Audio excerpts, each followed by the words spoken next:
TDP రాష్ట్ర అధ్యక్షులు నారా చంద్రబాబు నాయుడుపై అవాకులు చవాకులు పేల్చితే సహించేది లేదంటున్న టీడీపీ రాష్ట్ర ఎస్సీసీఎల్ నాయకులు బొబ్బర్ రాజ్పాల్ కుమార్.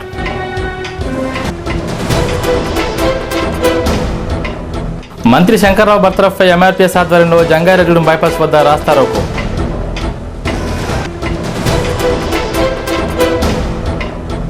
అపారిశుద్ధ్యంపై కొరడా జులిపిస్తామంటున్న జంగారెడ్డిగూడెం నగర పంచాయతీ కమిషనర్ పద్మావతి.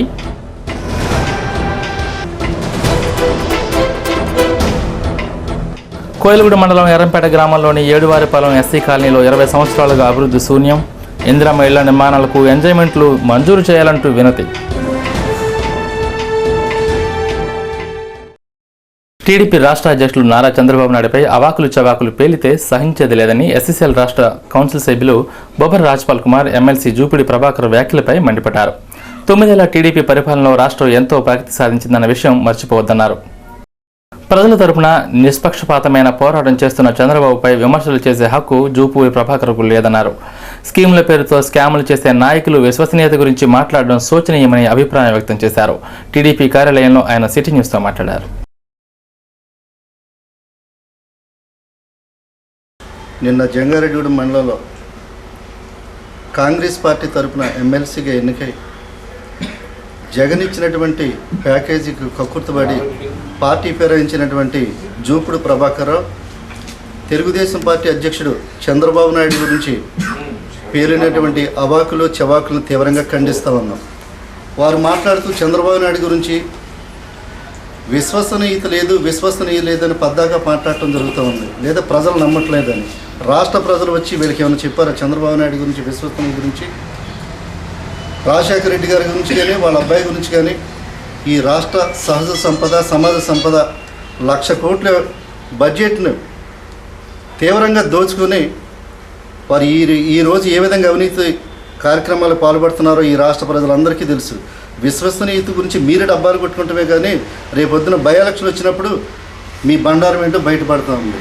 పోతే చంద్రబాబు నాయుడు వెన్నుపోటు పొడిచాడని ఈ రోజుకి మాట్లాడుతూ ఉన్నారు. రాజశేఖర రెడ్డి గారు చనిపోయి ఆయన శవం ప్రమాద స్థలంలో ఉండగానే ముఖ్యమంత్రి పదవి కోసం ఎమ్మెల్యేలతో సంతకాలు సేకరించినటువంటి ఈ జగన్ విశ్వసనీయత గురించి మాట్లాడటం ప్రజలందరూ కూడా నవ్వుకుంటున్నారు. ఇటువంటి వాటిని తీవ్రంగా ఖండిస్తున్నారు. ఏ విశ్వసనీయత ఉందని మీరు మాట్లాడుతూ ఉన్నారు? ఈరోజు అవినీతి గురించి 2 ఎకరాల రైతు అని మాట్లాడుతూ ఉన్నారు.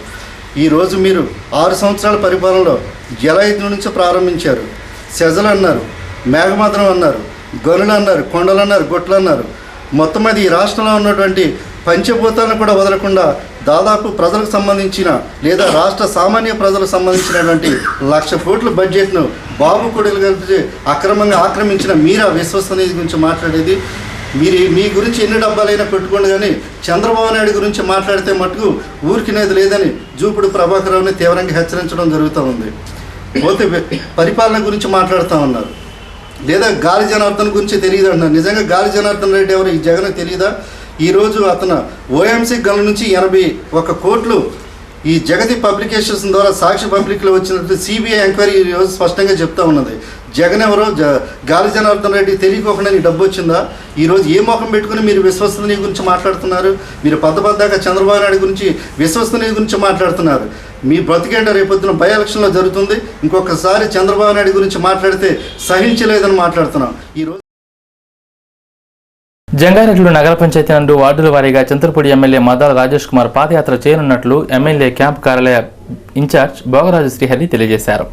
దీనికి సంబంధించి ఈ నెల 23వ తేదీ ఉదయం 9 గంటలకు నగర పంచాయతీ నాయకులతో కార్యకర్తలతో ఎమ్మెల్యే రాజేష్ కుమార్ క్యాంపు కార్యాలయంలో సమావేశం కానున్నట్లు ఆయన చెప్పారు. ఈ నెల 24, 25, 27వ తేదీలలో 3 రోజుల పాటు పాదయాత్ర చేస్తున్న సందర్భంగా వార్డులలో ఉన్న కాంగ్రెస్ పార్టీ నాయకులు కార్యకర్తలు 23వ తేదీన నిర్వహించే సమావేశానికి విధిగా ప్రతి ఒక్కరూ హాజరు కావాలని భోగరాజు శ్రీహరి తెలిపారు. జంగారెడ్డిగూడెం నగర పంచాయతీ నందు కొలువై ఉన్న విధమ్మ తల్లి ఉత్సవాలు 4వ రోజుకు చేరుకున్నాయి. ఈ సందర్భంగా నగర పంచాయతీ కమిషనర్ పద్మావతి ప్రత్యేక పూజలు జరిపారు. ఈ కార్యక్రమంలో జిల్లా పట్టణ రజక సంఘ నాయకులు తూటిగుంట దుర్గారావు, తూటిగుంట రాము, చల్లపల్లి రాంబాబు, వేములపూడి నాగరాజు, పోనాడ సత్యనారాయణ, రాజబాబు, తామడ వెంకటరమణ, పొట్నూరు శ్రీను, కోనేటి వెంకటప్పారావు తదితరులు పాల్గొన్నారు. వేకువజాము నుంచి మహిళలు అధిక సంఖ్యలో పాల్గొని విధమ్మ తల్లిని దర్శించుకుని విశేష పూజలు చేశారు. సాంప్రదాయబద్ధంగా 15 సంవత్సరాల నుంచి విధమ్మ తల్లి ఉత్సవాలు నిర్వహిస్తున్నట్లు ఉత్సవ కమిటీ సభ్యులు తెలిపారు. నగర పంచాయతీ కమిషనర్ పద్మావతి అన్నదాన కార్యక్రమాన్ని ప్రారంభించారు. అధిక మొత్తంలో భక్తులు పాల్గొన్నారు. రజకుల స్థితిగతుల గురించి రజక సంఘ నాయకులు తూటుకొండ దుర్గారావు కమిషనర్కు వివరించారు. చివరి రోజు డీసీసీ అధికార ప్రతినిధి జట్టు గురునాథరావు, మాజీ సర్పంచ్ మండవల్లి విజయసారథి, టీడీపీ జిల్లా ఉపాధ్యక్షులు రాజన సత్యనారాయణ తదితరులు పాల్గొన్నారు. ఈ నెల 23వ తేదీ నుంచి రజకులు ఎవరి విధులు వారు చేసుకోవాల్సిందిగా పట్టణ రజక సంఘం తెలిపింది. జంగారెడ్డి మండలం పట్టణిపాలెం గ్రామ పంచాయతీ పరిధిలో ఉన్న పిడకప్పగూడెం గ్రామం గత 20 సంవత్సరాలుగా అభివృద్ధికి నోచుకోలేదని ఆ ప్రాంత గిరిజన మహిళలు ఆవేదన చెందుతున్నారు. శుక్రవారం ఎమ్మెల్యే రాజేష్ మన ఊరు మన కోసం కార్యక్రమంలో భాగంగా ఆ గ్రామంలో పాదయాత్ర నిర్వహించారు. ఈ సందర్భంగా గిరిజన మహిళలు తమ సమస్యలను సిటీ న్యూస్ వద్ద వెల్లబుచ్చారు. రేషన్ కార్డు లేక ఎన్నో ఇబ్బందులు పడుతున్నామని చెప్పారు. చింతలపూడి ఎమ్మెల్యే మద్దల రాజేష్ కుమార్ మొదటగా జంగారెడ్డి మండలంలో ప్రారంభించిన ఈ పాదయాత్ర వల్ల మొదట ఆ గ్రామం నుండి అభివృద్ధి కూడా ప్రారంభమవ్వాలని గిరిజనులు కోరుతున్నారు. కావాలండి, డ్రైనేజ్ కావాలండి, తార్ రోడ్డు కావాలండి. మాకు ఎలాగుందండి, నడవలేకపోతుంది. అక్కడ కాడ నుంచి అలాగే ఉందండి, ఎప్పుడు కాడ నుంచి అలాగే ఉంది. ఇప్పుడు ఎమ్మెల్యే గారు వచ్చారు, ఏం చెప్పారు మీరు? ఏం చెప్పారండి, రోడ్డు మాట కావాలని చెప్పారండి. రేషన్ కార్డులండి అవి కూడా మేము ఇప్పుడు 4-5 సార్లు వేసామండి అప్లికేషన్, అయినా సరే మాకు కార్డు ఇవ్వలేదు.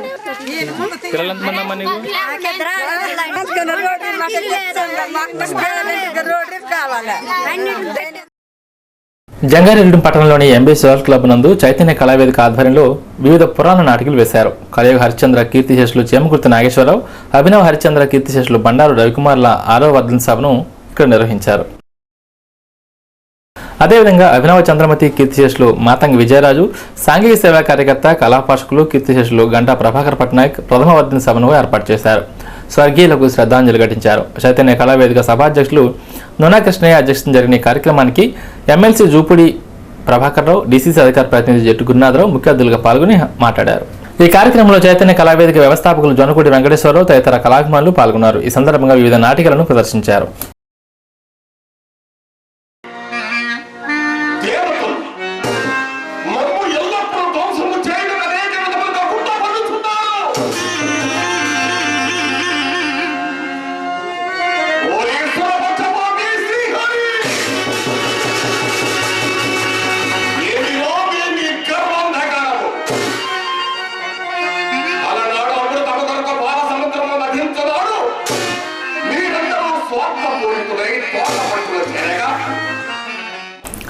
జంగారెడ్డి మండలం పంగిడిగూడెం గ్రామంలో ఎమ్మెల్సీ జూపుడి ప్రభాకర్ దివంగత నేత వైఎస్ రాజశేఖర రెడ్డి విగ్రహాన్ని శనివారం సాయంత్రం ఆవిష్కరించారు. అలాగే అదే గ్రామంలో పాలేరుగా పనిచేస్తూ సంపాదించిన డబ్బుతో 16 ఏళ్ల వయసు కలిగిన కోమటికొండ హరీష్ ఏర్పాటు చేసిన వైఎస్ రాజశేఖర రెడ్డి విగ్రహాన్ని శనివారం రాత్రి ఆయన ప్రారంభించారు. పాలేరుగా పనిచేస్తూ కూడబెట్టిన డబ్బుతో ఈ విగ్రహాన్ని అతను ఏర్పాటు చేశాడు. దీంతో ప్రభాకర్ రావు ఆ బాలుని అభిమానించారు. ఈ సందర్భంగా ఆయన మాట్లాడుతూ పసి హృదయాలు పేదలు అభిమానంతో ఏర్పాటు చేసిన వైఎస్ విగ్రహాలను కూల్చేస్తానని చంద్రబాబు అనడం ఆయన అహంకారానికి నిదర్శనమని ఆయన విమర్శించారు.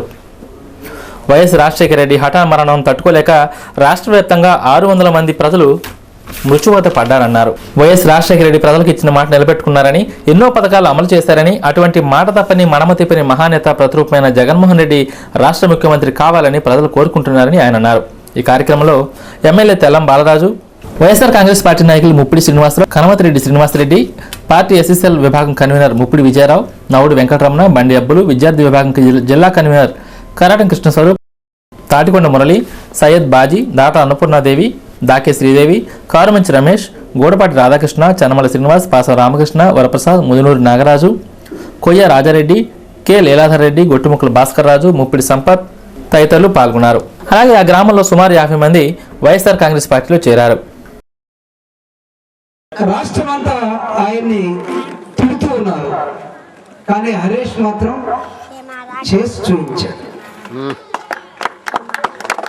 చేతులు జోడించి మీ అందరికీ అన్నట్టుగా శిరస్సు ఈ రాష్ట్ర ప్రజల ముందు మాత్రమే వంచాడు జగన్మోహన్ రెడ్డి, ఢిల్లీలో కాదు ఇక్కడ మాత్రమే వంచాడు.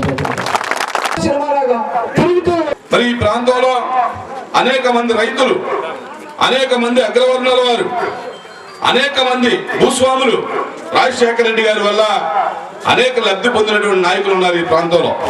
చంద్రబాబు నాయుడు అసెంబ్లీలో రాజశేఖర రెడ్డి గారిని చూస్తే ఇది పోసుకునేవాడు, కానీ ఆయన చచ్చిపోయిన తర్వాత ఎక్కువ మాట్లాడుతుంటే అనుకున్నాం, భయం పోయింది అనుకున్నాం.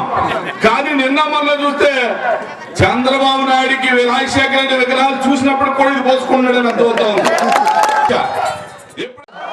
ఎప్పుడైనా రాజశేఖర రెడ్డి గారు ఆశయాలన్నీ నెరవేర్చడానికి కోసం ఈరోజు జగన్మోహన్ రెడ్డి గారు కాంగ్రెస్ పార్టీని వదులుకొని వైఎస్ఆర్ కాంగ్రెస్ పార్టీని పెట్టిన తర్వాత జంగారెడ్డి పట్టణంలోని సాయి బాలాజీ టౌన్షిప్ సమీపంలో సిపిఐ పార్టీ పట్టణ మహాసభ ఆదివారం జరిగింది. ఈ మహాసభ కార్యక్రమానికి సిపిఐ పార్టీ కౌన్సిల్ సభ్యులు డేగా ప్రభాకర్ ముఖ్య అతిథిగా హాజరయ్యారు. భవిష్యత్ కార్యాచరణ, నూతన నాయకత్వంపై మహాసభ పలు తీర్మానాలపై ముఖ్య నాయకులు కార్యకర్తలతో చర్చించడం జరిగింది. ఈ కార్యక్రమంలో సిపిఐ పార్టీ నగర పంచాయతీ కార్యదర్శి లొట్టి వెంకటేశ్వరరావు, అధ్యక్ష కార్యవర్గం లక్ష్మీ సౌభాగ్యం, దొంతి వెంకటరామారావు, విఘ్నేశ్వరరావు, రాజు తదితరులు పాల్గొన్నారు. సిపిఐ పార్టీ ఆధ్వర్యంలోనే జంగారెడ్డి పట్టణంలో టెలిఫోన్ ఎక్స్చేంజ్ కార్యాలయం మంజూరు చేసినట్లు, జంగారెడ్డి రెవెన్యూ డివిజన్ ఏర్పడడానికి కారణం కూడా సిపిఐ పార్టీయేనని డేగా ప్రభాకర్ అన్నారు. జంగారెడ్డిగూడెం పరిసర ప్రాంతాలకు సంబంధించి గతంలో భారత కమ్యూనిస్ట్ పార్టీ పట్టణ శాఖ కానివ్వండి, మండల శాఖ కానివ్వండి, అనేక రకాల ప్రజా సమస్యల పరిష్కారానికి ప్రయత్నం చేసింది. ఒకప్పుడు టెలిఫోన్ పెడితే 5 సంవత్సరాలు 4 సంవత్సరాలు రాని పరిస్థితుల్లో పట్టణంలో ఈ పరిసర ప్రాంతాల్లో ప్రజలు ఎదుర్కొంటూ ఉంటే సోడే రామయ్య గారు కమ్యూనిస్ట్ పార్టీ తరఫున పార్లమెంట్ మెంబర్గా గెలిస్తే సీడా టెలిఫోన్ ఎక్స్చేంజ్ని పార్లమెంటు సభ్యుడి ద్వారా శాంక్షన్ చేయించి పట్టణం ఈ పరిసర ప్రాంతాల ప్రజల ఫోను కొరతను తీర్చడానికి కమ్యూనిస్ట్ పార్టీ ప్రయత్నం చేసింది.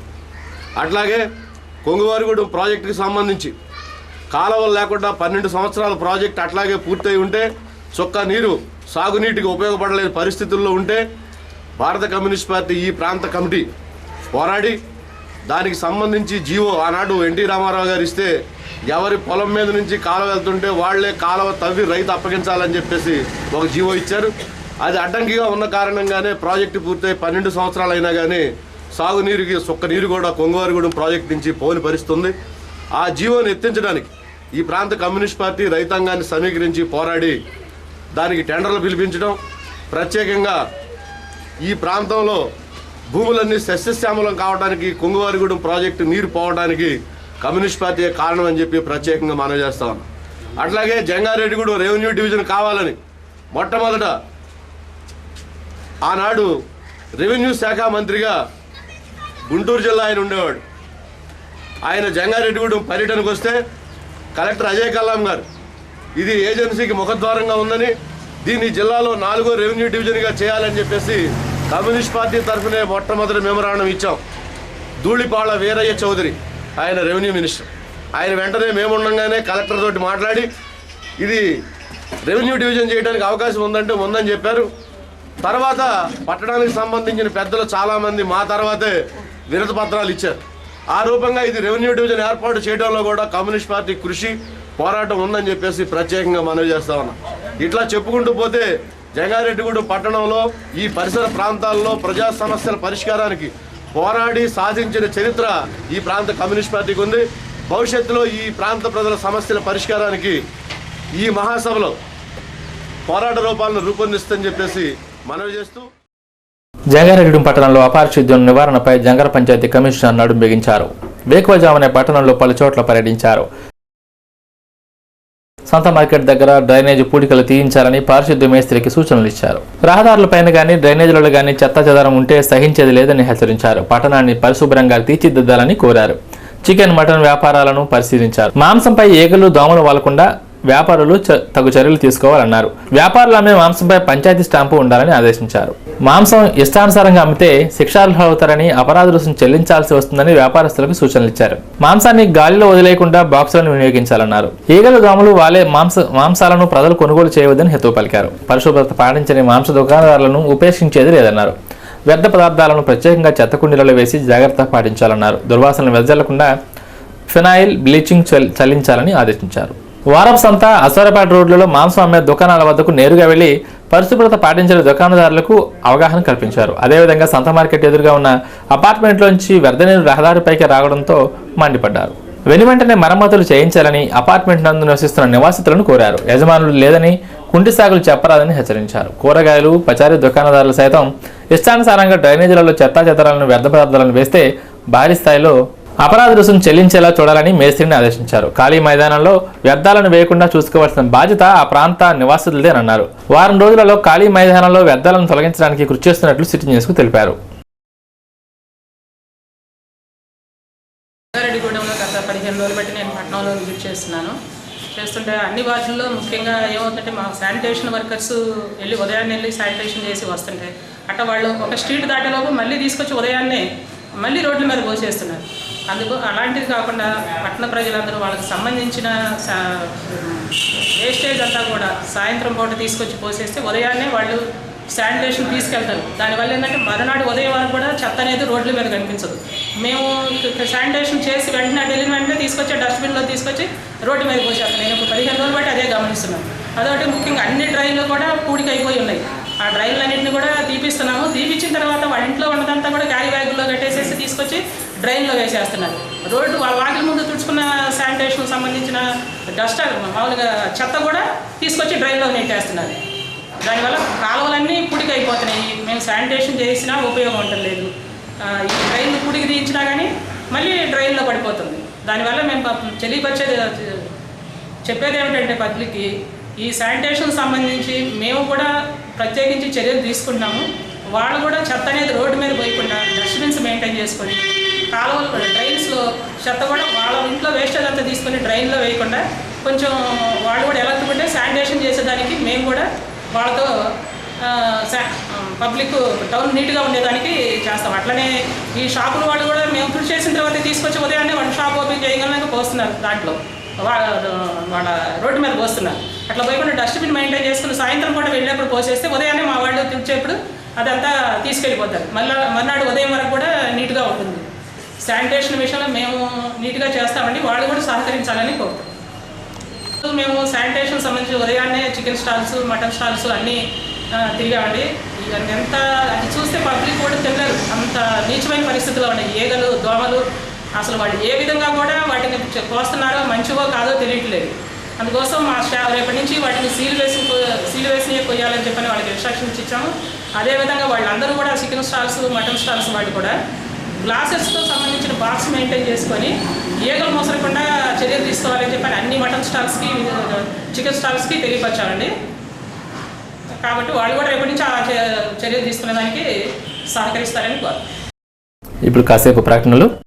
సూర్య electronics home needs and cell phones వారి పంచమ వార్షికోత్సవం సందర్భంగా గొప్ప కాంబీ ఆఫర్లు మీకోసం 24,380 రూపాయల విలువ గల Toshiba 32 inches LCD TV plus Philips 1.5 DVD కేవలం 19,999 రూపాయలకే ఇవ్వబడును. దీంతో పాటు టామెక్స్ గోల్డ్ వాచ్ ఉచితం. 25,999 రూపాయల విలువ గల Kelvinator 1.5 litres 3 turn AC plus V Guard stabiliser plus installation కేవలం 19,990 రూపాయలే. టామెక్స్ గోల్డ్ వాచ్ ఉచితం. 23,980 రూపాయల విలువ గల electronics 230 litres double door freeze plus Videocon 29 inches semi flat TV కేవలం 19,999 రూపాయలే. టైమెక్స్ గోల్డ్ వాచ్ ఉచితం. 16,380 రూపాయల విలువ గల Onida 29 inches TV plus Onida 5.1 DVD కేవలం 13,799 రూపాయలే. సూర్య ట్రావెల్ బ్యాగ్ ఉచితం. 10,299 రూపాయల విలువ గల Onida 21 inches TV plus Philips 5.1 DVD కేవలం 7,999 రూపాయలే. సూర్య ట్రావెల్ బ్యాగ్ ఉచితం. 3,014 రూపాయలు విలువ గల Panasonic 1.8 electrical cooker plus extra bowl plus curry bowl plus idli stand కేవలం 2,199 రూపాయలే. దీంతో పాటు 6 పీసెస్ గ్లాస్ సెట్ ఉచితం. అంతేకాకుండా సెల్ ఫోన్స్ మొదలగు అన్ని రకాల ఐటమ్స్ పై వివిధ ఆఫర్లు కలవు. విచ్చేయండి Surya electronics home needs and cell phones, Ganganamma గుడి సెంటర్, జంగారెడ్డిగూడెం. ఫోన్ 224390. మీకు ఇంటర్నెట్ కనెక్షన్ వెంటనే కావాలనుకుంటున్నారా? మీకు హై స్పీడ్ ఇంటర్నెట్ కావాలా? అయితే వెంటనే సిటీ బ్రాడ్బ్యాండ్ నెట్వర్క్ సంప్రదించండి. City broadband networks care of city cable office, Jangareddygudem. Cell 9849484998 9394262728. Welcome back. Jangareddy మండలం అక్కంపేట గ్రామంలో గత 2 రోజులుగా జాతీయ గ్రామీణ ఉపాధి హామీ పథకం పనులు వేగవంతంగా జరుగుతున్నాయి. పంట పొలాలకు నీళ్లు వెళ్లే బోధలను తీసే పనిని ప్రస్తుతం చేస్తున్నారు. వర్షాలు లేకపోవడంతో నేల గట్టిగా ఉండడంతో పని కొలతల ప్రకారం వెళ్లడం లేదని, దీంతో రోజు కూలీ 25 రూపాయల నుండి 30 రూపాయల వరకు మాత్రమే పడుతుందని కూలీలు ఆవేదన చెందుతున్నారు.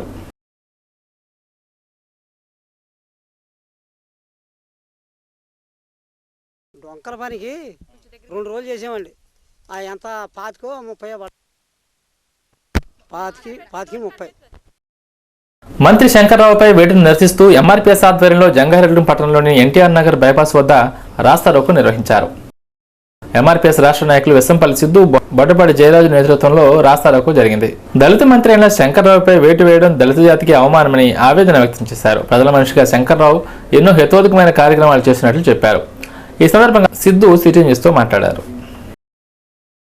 ఎంఆర్పీఎస్ వ్యవస్థాపకులు మందా కృష్ణమాదిక్ గారి రాష్ట్ర వ్యాప్త పిలుపు మేరకే మరి రాష్ట్ర వ్యాప్తంగా రాస్తారోకోలు చేయటం, మరి అదేవిధంగా ఎంఆర్ఓ ఆఫీసుల దిగ్బంధం, మరి అదేవిధంగా జనవరి 26వ తారీఖున రిపబ్లిక్ డే సందర్భంగా కూడా బ్లాక్ డే నిర్వహించి మరి అంబేద్కర్ స్టాట్యూల ముందు ధర్నాలు చేయని చెప్పేసి మరి కృష్ణమాదిక్ గారు పిలిపివ్వడం జరిగింది.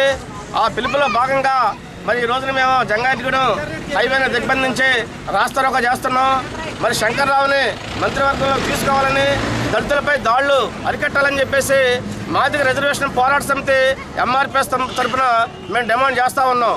మరి ఎందుకంటే మిత్రులారా, మరి శంకర్రావు లాంటి దళిత నాయకుల్ని, మరి రాజకీయ నాయకుల్ని మరి హత్య నేరం కింద మరి ఆయన మీద దాడి చేసిన ఈరోజు వరకు కూడా సంబంధిత దోషులు అరెస్ట్ చేయలేదు. మరి అదేవిధంగా రాష్ట్రంలో దళితులు, అణగారిన వర్గాలపై ఎవరి మీద దాడులు, అత్యాచారాలు జరిగినా ముందుగా మాట్లాడి ప్రశ్నించేది గౌరవశ్రీ మందా కృష్ణమాదిక్ గారి విషయాన్ని ఈ సందర్భంగా మేము గుర్తు చేస్తున్నాం. ఉదాహరణకి మరి ఢిల్లీలో ఏపీ భవన్లో మరి చంద్రరావు అనే దళిత ఉద్యోగం దాడి జరిగితే ముందు స్పందించి మాట్లాడింది, పిలిపించింది కూడా కృష్ణమాదిక్ గారే. అదేవిధంగా శంకర్రావు మీద దాడి జరిగినప్పుడు కూడా మరి మాట్లాడింది, వాయిస్ వినిపించింది కూడా కృష్ణమాదిక్ గారి ఎంఆర్పీఎస్ తరఫున అనే విషయాన్ని ఈ సందర్భంగా తెలియజేస్తున్నాం మిత్రులారా. కోయిలగూడ మండలం ఎర్రంపేట గ్రామంలోని ఏడువారిపాలెం ఎస్సీ కాలనీ గత 20 సంవత్సరాలుగా ఎటువంటి అభివృద్ధికి నోచుకోవడం లేదు. ఎన్ని ప్రభుత్వాలు మారినా కాలనీ వాసులను ఏ ఒక్క అధికారి గాని, ప్రజాప్రతినిధి గాని కన్నెత్తైనా చూడడం లేదని ఆ ప్రాంత వాసులు ఆవేదన వ్యక్తం చేస్తున్నారు. గత 6 సంవత్సరాల క్రితం ఆర్డబ్ల్యూఎస్ మండల పరిషత్ అధికారులు కలిసి ఎర్రంపేట గ్రామానికి సుమారు 400 వ్యక్తిగత మరుగుదొడ్లు మంజూరు చేశారు. అయితే ఆ మరుగుదొడ్ల నిర్మాణాలను ఒక ప్రైవేటు కాంట్రాక్టర్కు అప్పగించారు. ఆ కాంట్రాక్టర్ మరుగుదొడ్ల నిర్మాణాలను ఎటువంటి నాణ్యతా ప్రమాణాలను పాటించకుండా నిర్మించారు. కేవలం 3 వర్లనే భూమిలోకి దించారు. సిమెంట్ కూడా నాణ్యమైనది ఉపయోగించలేదు. వరలపై వేసే కాంక్రీట్ ప్లేట్లలో కూడా నాణ్యత లేదు. దీంతో కొద్ది రోజులకే ఆ మరుగుదొడ్లని కూలిపోయాయి. కొన్ని చోట్ల ఇల్లు లేని చోట కూడా మరుగుదొడ్లు నిర్మించి కాంట్రాక్టరు, అధికారులు కలిసి ప్రజలను మోసం చేసినట్లు తేటతెల్లమవుతుంది. మంజూరైంది 400 మరుగుదొడ్లు అయితే కొన్ని మాత్రమే పూర్తి చేశారని ఆరోపణలు వినిపిస్తున్నాయి. మరుగుదొడ్లు ఇంత నాసిరకంగా కట్టిన స్థానిక గ్రామ పంచాయతీ కార్యదర్శి ఏమాత్రం పట్టించుకోలేదని, సుమారు 8 సంవత్సరాలుగా ఒకే పంచాయతీ కార్యదర్శిగా పనిచేస్తూ దళితులను అశ్రద్ధ చేస్తున్నారని ఆవేదన వ్యక్తం చేస్తున్నారు. మాది ఎర్రంపేట అండి, కోయిలగూడెం మండలం అండి. మాకు 7 వాళ్ళు పాడమండి. మాకు అసలు ఇల్లు లేవండి, ఏమీ లేవండి. ఆ పోడి గుడిసెల్లోనే ఉంటున్నామండి. 2-3 సంవత్సరాలు ఒకే ఇంట్లో ఉంటున్నామండి. టాటా కూళ్ళు కూడా కూలిపోయి ఉన్నాయండి. అయ్యే పంచాయతీల కింద తీసుకుని అందులోనే ఉంటున్నామండి. 50 సంవత్సరాల మట్టి ఇక్కడ ఇలాగే ఉంటున్నారండి. అసలు ఇందిరమ్మ ఇళ్ళు కానీ, రిటర్న్లు కానీ ఏమీ ఉండలేదండి. మేము చాలా కష్టాల్లో ఉన్నామండి. మరి వీళ్ళ ఇల్లు పడిపోయిందండి. ఆ ఇల్లు చూడండి ఒకసారి వెళ్ళి. ఈ ఇల్లు పడిపోయిందండి. ఎంపీ గారిని కూడా అడిగామండి, ఇస్తామన్నారండి. కానీ అసలు ఇప్పటికి ఇంకా పట్టించుకోలేదండి. బాత్రూములు కట్టించారండి గవర్నమెంటే, 2 సార్లు తీశారు. అవి వాడతాక లేవండి. కింద చెరువు కదండి, మరి కింద నీళ్ళు వచ్చేస్తూ ఉంటాయండి. వాటర్ ఎక్కువైపోతుంది, వాసన వచ్చేస్తుందండి. ప్లేట్లు సిమెంట్కి బాగా కలపక చితికిపోయినాయండి, పడిపోయి.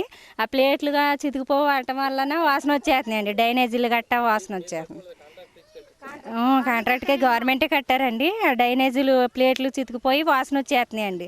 అవి ఎక్కువ దోమలు ఎక్కువైపోయి చాలా అసహ్యంగా ఉంటుందండి. అసలు మా పేటకి ఏమీ లేదండి. అసలు రోడ్లు లేదండి. ఒక రోడ్డు ఉందో చూడండి, అసలు అటేపున ఎంత బాగుంది. అసలు మా పేటకి ఏమీ లేదండి. అసలు 50 సంవత్సరాలు మట్టి ఇలాగే ఉంటున్నారండి. ఒక్కొక్క ఇంట్లో 3-5 సంవత్సరాలు చేస్తున్నారండి. అసలు నీళ్లు కూడా ట్యాపులు కూడా సరిగ్గా రావండి. ఒక ట్యాప్ ఉందండి, కొట్టిడి పైపు ఉందండి, అది పోయిందండి. దాన్ని బాజేత్తు అది బాగు చేయరండి. మళ్ళీ నిలబట్టి తిరుగుతున్నా మళ్ళీ అసలు ఏమీ లేదండి. మా పేటే మంచి దరిద్రంగా ఉందండి. అసలు ఈ పేట కత్మనంతా ఏరియా బాగానే ఉంటుందండి. ఇక ఇందిరా మిల్ల విషయానికి వస్తే ఆ కాలనీలో 1 అరా తప్ప ఒక్క ఇందిరా మిల్లు కూడా మంజూరు చేయలేదు ప్రభుత్వాధికారులు. సుమారు 40 సంవత్సరాలకు పై నుండి ఆ వీధిలో ఇల్లు నిర్మించుకొని జీవనం కొనసాగిస్తున్నారు. అప్పటి నుండి తాటాకిళ్లలోనే జీవనం కొనసాగిస్తున్నారు. ఒక్కో కుటుంబంలో 2-3 కుటుంబాలు నివాసం ఉంటున్నాయి. ఆ తాటాకిళ్లు కూడా కూలిపోయి అనేక ఇబ్బందులు పడుతున్నట్లు వారు చెబుతున్నారు. ఇందిరమ్మ ఇళ్లు నిర్మించుకుంటామని అధికారులను కలిస్తే మీరుండే ప్రాంతం చెరువు ప్రాంతమని, చెరువు ప్రాంతానికి పట్టాలు గానీ ఎంజాయ్మెంట్ సర్టిఫికెట్లు గానీ ఇవ్వకూడదని అడ్డుకట్ట వేస్తున్నారు అధికారులు. కానీ అదే కాలనీలో కొంతమందికి ఎంజాయ్మెంట్లు ఇచ్చి ఇందిరమ్మ ఇళ్లను కూడా నిర్మించారు. ఇదేంటని ప్రశ్నిస్తే అధికారులు ఆ ప్రశ్నకు సమాధానం దాటవేస్తున్నారు. పేరుకు చెరువు భూమి అయినా 40 సంవత్సరాలుగా నివాసం ఉంటున్నామని, ప్రభుత్వం సీసీ రోడ్లు, గ్రావెల్ రోడ్లు, చెరువు భూములు ఎందుకు నిర్మించిందని ప్రజలు అధికారులను ప్రశ్నిస్తున్నారు. కేవలం ఆ గ్రామంలో ఉన్న కొందరు నాయకులు ఆ కాలనీ దళితులపై కక్ష సాధింపు చేస్తున్నారని ఆరోపిస్తున్నారు.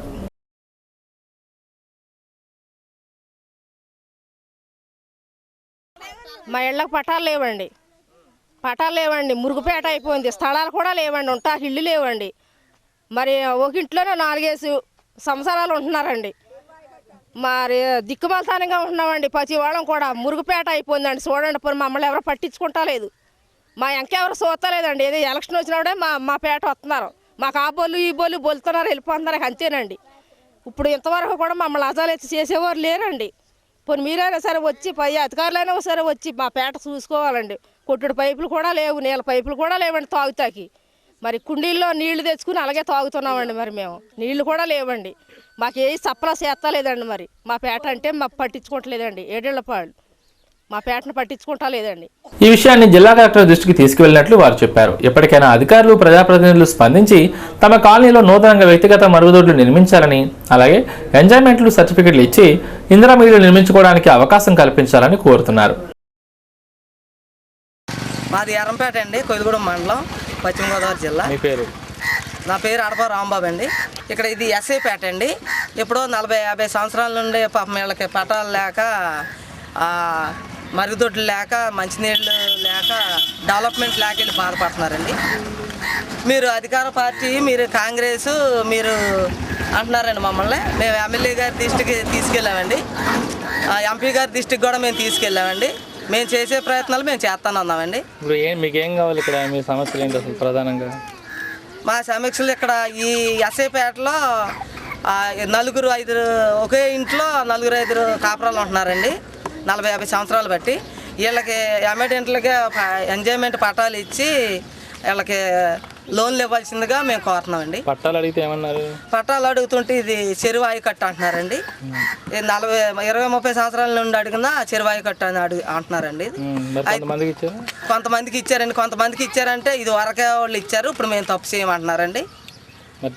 రోడ్లు ఎలా వేసారని అడగండి. రోడ్లు వేసామని అడుగుతుంటేనేమో మీరు ఏం చేస్తారు, మీరు సిటీ కేబుల్కి ఇచ్చి మమ్మల్ని ఏం చేస్తామంటున్నారండి. మమ్మల్ని ఇందులో కూడా ఎస్ఐపేటలోకి ఇచ్చి కూడా నువ్వు సిటీ కేబుల్కి ఇచ్చేసావు, నువ్వు ఎలాగే ఇక్కడ తిరుగుతావు, ఎలాగే వ్యవసాయం చేస్తావు బ్లాక్మెయిల్ చేసినట్టుగా మా సెక్రటరీ గారు ఈ రాజకీయం అంటే ఈడు ఏం చేస్తాడు, ఈడు చెప్పినట్టు వినాలేంటి మేము వినము, మా ఎట్టు వచ్చినట్టు మేము ఉంటాం, కానీ రాంబాబు చెప్పినట్టు మేము వినము అని మమ్మల్ని కూడా ఆయన మమ్మల్ని ఇసుక్కుంటున్నాడండి, ఇసుక్కున్నట్టుగా మాట్లాడుతున్నాడండి. ఇప్పుడు మీకు ఏం కావాలి ప్రధానంగా? మాకు ఇప్పుడు వీళ్ళకి రెట్లను కూలిపోతున్నాయండి. మొదట 3 గోళ్ళు అర్ధరాత్రి కాడ బాత్రూంలోకి వెళ్తున్నారండి, రెట్లను కూలిపోతున్నాయండి. మేము వ్యక్తిగతంగా కూలిపోని డబ్బు దెబ్బేసారని కాంట్రాక్టర్ అని మేము అంటలేదండి. మాకు మళ్ళీ వాళ్ళకి కొత్తగా రెట్లను కట్టేలాగా జీవో కావాలి, కలెక్టర్ దృష్టికి తీసుకెళ్ళమంటున్నామండి. ఒక మినిస్టర్ గారి దృష్టికి తీసుకెళ్ళి ఇలా కొత్తగా రెట్లను కట్టేలాగా మళ్ళీ కొత్తగా మంజూరు చేసేలాగా మేము అడుగుతున్నామండి. ప్రాబ్లం ఏం జరిగింది? ఇది వరకు గతంలో కాంట్రాక్ట్ ఇచ్చి ఉన్నారండి, ఆ కాంట్రాక్ట్ని కవర్ చేసుకోవటం కోసం నాణ్యత లోపించి కట్టేశారండి. అది కాంట్రాక్ట్ వాళ్ళు ఈ పంచాయతీ బోర్డు తప్పండి. ఎన్ని కట్టారు? 400 రెట్లను కట్టామని ఆ రోజున రికార్డ్ చేశారండి. బహుళ జాతీయ పంటైన పొగాకు సాగు కారణంగా వలస కూలీల జీవనం అంపశయ్య మీద నడుస్తుంది. పొగాకు నారు వేసింది మొదలు వేలం కేంద్రాలకు వెళ్లి బేలను తరలించే క్రమంలో వలస కూలీలు శారీరక శ్రమతో కూలీ పనులు చేస్తారు. క్యూరింగ్ విషయంలో పసిపాపను సాకే విధంగా పొగాకు ఆకులను కాల్చి బేడుగా మలుచుతారు. సాధారణంగా ఈ వలస కూలీలు 6 నెలలు తమ సొంత ఊరిలో ఉంటే మరో 6 నెలలు వలస కూలీలుగా జీవనం సాగిస్తారు. శ్రీకాకుళం, గుంటూరు, విజయనగరం, విశాఖపట్నం జిల్లాల నుంచి వచ్చి బంటా కూలీలుగా మెట్ట ప్రాంతంలో స్థిరపడి పొగాకు క్యూరింగ్లో పనులు చేస్తారు. శ్రమ దోపిడీకి గురవుతున్నారు. కుటుంబం అంతా కలిసి పనిచేస్తారు. అయితే కూలీ పనులు ఎలా ఉన్నా బంటా కూలీల వెంట అభం శోభం తెలియ పిల్లలు కూడా వస్తుంటారు. వారు పాఠశాలలకు వెళ్లరు, అలాగనే అంగన్వాడీ కేంద్రాలను కూడా ఆశ్రయించరు. ఎదుగు బదుగు లేకుండా చదువు సంధ్యాలు తెలియకుండా పెరుగుతారు. వలస కూలీల పిల్లలు సైతం పాఠశాలలో చేర్పించాలనే ఆశ ఉన్నప్పటికీ వారికి గుర్తింపు ఉండదు. దీంతో ఆ పిల్లలు సైతం వంశపారంపర్యంగా బంటా కూలీ పనులకే పరిమితమవుతారు. వలస కూలీల పిల్లలను గుర్తించి వారిని సైతం పాఠశాలలో చేర్చే విధంగా ప్రభుత్వం కృషి చేయాల్సిన అవసరం ఎంతైనా ఉందని వలస కూలీల ప్రతిపాదన. ఇది ఆచరణలో అమలు కావడం లేదు. కనీసం రేషన్ సరుకులు సైతం ఇవ్వడం లేదని వలస కూలీలు ఆవేదన వ్యక్తం చేస్తున్నారు. కనీసం కూలీ ఛార్జీ సైతం రైతులు పెంచడం లేదని కూలీలు సిటింగ్స్ వద్ద వాపోతున్నారు. కూలీ రేట్లు పెంచి వలస కూలీలకు మౌలిక సౌకర్యాలు కల్పించే విధంగా ప్రభుత్వం చట్టం తీసుకురావాలని సిపిఎం పార్టీ పోలవరం డివిజన్ కార్యదర్శి అందుకుల ఫ్రాన్సిస్ సిటింగ్స్కు తెలియజేశారు. మాది కృష్ణా జిల్లా అండి, నందిగామ తాలూకా నందులూరు ఎర్లపాడు మండలం. మేము పొట్టకూటి కోసం పశ్చిమ గోదావరి జిల్లా బుట్టాగూడ మండలంలో బుట్టాగూడ మండలం రెడ్డి గణఫారం వచ్చినామండి. మేము పొట్టకూటి కోసం మాకు 10 సంవత్సరాల నుంచి వస్తున్నాం సార్. మాది గుంటూరు జిల్లా దొడ్లేరు మండలం, ప్రొసూరు మండలం, దొడ్లేరు గ్రామం. నా పేరు జల్ది కోడేశ్వర. మేము చాలా కాలం నుంచి, మేము 10 ఏళ్ళ నుంచి ఇక్కడికి జంగారెడ్డి బుట్టాగూడ మండలం నుంచి వలస వస్తున్నాం సార్. కాదు మాకు ఇక్కడ సౌకర్యంగా రైతులు ఏదో ఇస్తున్నారు, తింటున్నాం ఉంటున్నాం, కానీ మాకు ఆరోగ్య సరిగా ఉంటుందా. వైద్య సౌకర్యం తక్కువగా ఉంది. కోటా బియ్యం కూడా మాకు రేట్లు ఎక్కువగా ఉంది. మాకు ఏదన్నా కోటా బియ్యం ప్రభుత్వం వారు దయచేసి మాకు కోటా బియ్యం ఇవ్వగలిగితే మేము ఇంకా సంతోషపడతాం. పిల్లల్ని స్కూల్లో జాయిన్ చేస్తున్నారు? అదైనా హాస్టల్లో కాస్త పిల్లల్ని హాస్టల్లో చేర్చి అదే మధ్యాహ్న భోజనం సహాయం కూడా కాస్త అందిస్తారని మేము ప్రభుత్వం. పవర్ హాలిడే పేరుతో జిల్లాలోని పరిశ్రమలు ఇప్పటికే తీవ్ర నష్టాల్లో కూరుకుపోయాయి. కొన్ని పరిశ్రమలు మూతపడే స్టేజ్కి చేరుకుంటే ఏకంగా మూలిగి నక్కపై తాటికాయ పడిన చందాన పరిశ్రమలకు వినియోగించే విద్యుత్పై ఛార్జీల భారం వేసేందుకు ప్రభుత్వం రంగం సిద్ధం చేసింది. అంతేకాకుండా ప్రజలపై భారం వేసేందుకు యూనిట్ ఛార్జీలను పెంచుతుంది. సామాన్య మధ్యతరగతి ప్రజలను సైతం టార్గెట్ చేస్తుంది. నెలకు 100 యూనిట్లు పైగా వినియోగించే కనెక్షన్లపైనే ఛార్జీల భారం మోపాలని నిర్ణయించడంతో ఆ కేటగిరీలోని ప్రజలకి పెద్ద షాక్ తగలనుంది. జిల్లాలో 100 యూనిట్లకు పైగా వినియోగించే కనెక్షన్లు 2,58,843 ఉన్నాయి. వీటిలో 100 నుంచి 300 యూనిట్లు వినియోగించే మధ్యతరగతి ప్రజల కనెక్షన్లు 2,43,293 ఉన్నాయి. ఈ కనెక్షన్ల ద్వారా ప్రతి నెల 3,60,00,000 యూనిట్లు విద్యుత్ వాడుతున్నారు.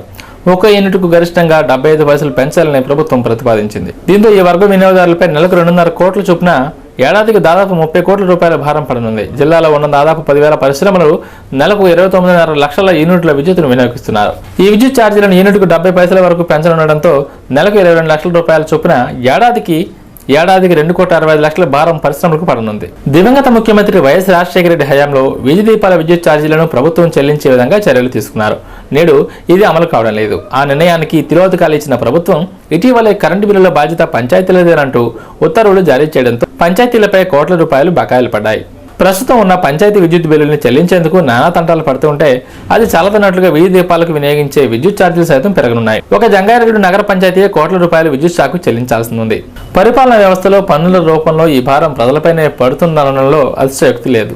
మరికొన్ని రోజులలో ఈ ఛార్జీల మోత ఆచరణలో అమలు చేయడానికి రంగం సిద్ధం కానుంది. విద్యుత్ క్రమబద్ధీకరణ సంస్థకు ప్రభుత్వం అందజేసిన ప్రతిపాదనలు ఆచరణలోకి వస్తే జనం ఎత్తిన ఏడాదికి 60 కోట్ల మేర విద్యుత్ ఛార్జీలు పిడుగుపడనుంది.